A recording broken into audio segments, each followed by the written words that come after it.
John Mortara. I like to ride my bike at night. I'm John Mortara and I eat bagels all the time. I guess I should back up a sec. I'm John Mortara and this is Wilmington, North Carolina. A while ago I fell in love right here, in this spot. But I'm not in love anymore. The girl I fell in love with made me watch this movie called The Last Unicorn. It's about a unicorn that finds out she's the only unicorn left. She goes on a journey to find all the other unicorns. There are so many deeply poetic lines in the film. I have a small chapbook of poems based on this film. I hope that one day it can be a book or something. I wish I could write more unicorn poems. There are 12 or so now. I haven't written any in a while, probably because I'm not in love anymore. I also get bored easily. I'm addicted to productivity and self-improvement. I wrote the unicorn book because the full-length manuscript I was working on kind of lost its fire. I wanted it to be a much bigger and more complex book, but my heart isn't there anymore. I think it's a good book, and maybe one day it will be a book. I'm not the kind of person who enjoys waiting for things to happen. I will probably just write another book, and maybe one day that will be a book. I really like John Berryman and Richard Brautigan.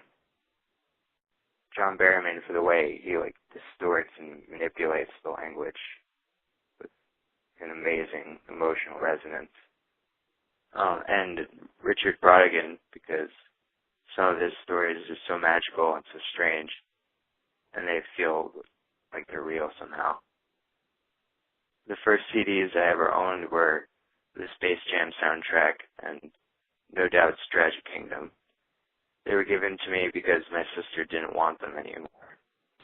I listened to them a lot because I couldn't afford CDs back then. The last record I purchased is this test press, the new Circle Takes the Square album. The music has been very good for my writing, and I will never understand why. My favorite rap artist is Noah23 because he makes absolutely no sense, and it's somehow beautiful. This is a Bud Light Strawberita. My roommate left these in the fridge after he moved out. They are disgusting. The internet has been very good to me. I think I'm a part of a generation that matured as the internet itself was maturing. I felt like we were part of the web's growth, and it was very healthy and very free for a long time. The other night, I told my friend that I am afraid the internet we grew up with is vanishing rapidly. We grew up on opposite sides of the country, only meeting very recently, but we both did the same thing when we were growing up. We built websites by hand in Microsoft Notepad.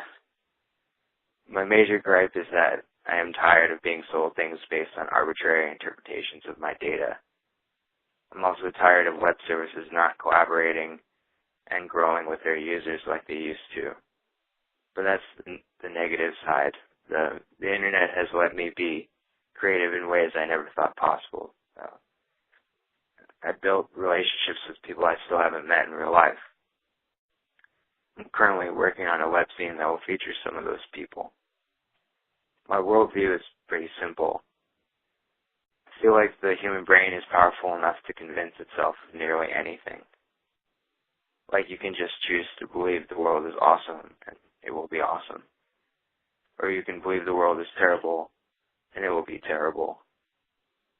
Like how I keep saying to myself that I'm not in love anymore.